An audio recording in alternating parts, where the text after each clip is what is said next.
Takže to bola tvoja vlastne taká úprimnosť a teraz ideme, ešte raz sa opýtam, ďalšie video. Luxury kozmetiku si ešte nemala? Nie. OK, takže ideš autenticky testovať. Čo by si najradšej otestovala ako prvé?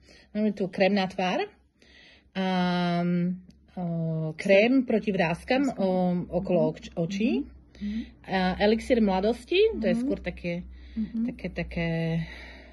olejové, tonikum, alebo tiež ideálne krém na ruky, hovoríš, že záhradka, krém na ruky a na nohy, čiže je to multiprodukt u nás a celá séria je z CBD.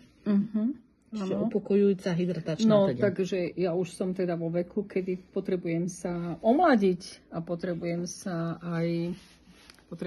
aj trošku ozvláštniť. Tak ja by som doporučovala, keby si mi Peťka mohla teda pripraviť ten elixír,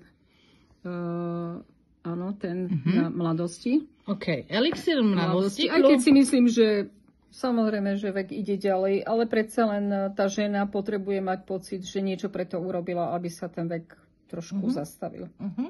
Aby sme vyzerali sviežo.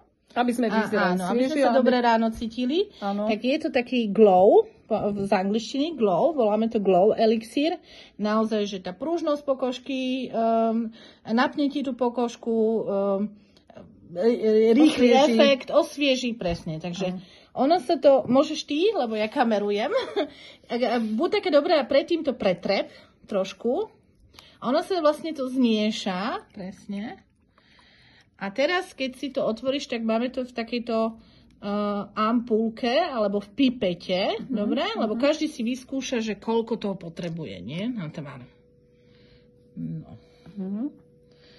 Tu je to. Presne takže, tento.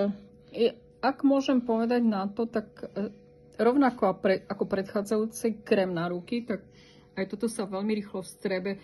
Možno tá pokožka to naozaj potrebuje tú hydratáciu, lebo je staršia, je vysušenejšia, slniečko už funguje, takže v podstate je pripravená na to, aby mohla vstrebať tú látku, ktorá je potrebná na osvieženie alebo na takú revitalizáciu tej pokožky.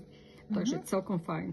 OK, poďme vyskúšať ešte. Ja ti to nanesiem napríklad na druhú ruku. Môžeme aj tu. Napríklad, ako ti to vonia. Ups.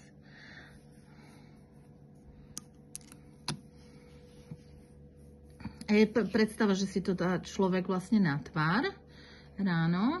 No, vonia to tak príjemne, tak naturál, tak by som povedala, že nie nejako veľmi agresívne alebo nejako parfémovo, ale tak prírodne, tak prirodzene, až by som povedala, že prirodzene. Nie je to nič umelé, je to, keď je tam zložka CBD, to samé o sebe hovorí, že je to fajn, takže je to, doporučujem. A toto je také olejčekové. Olejčekové, hydratačné, udržiava vlhkosť pokožky.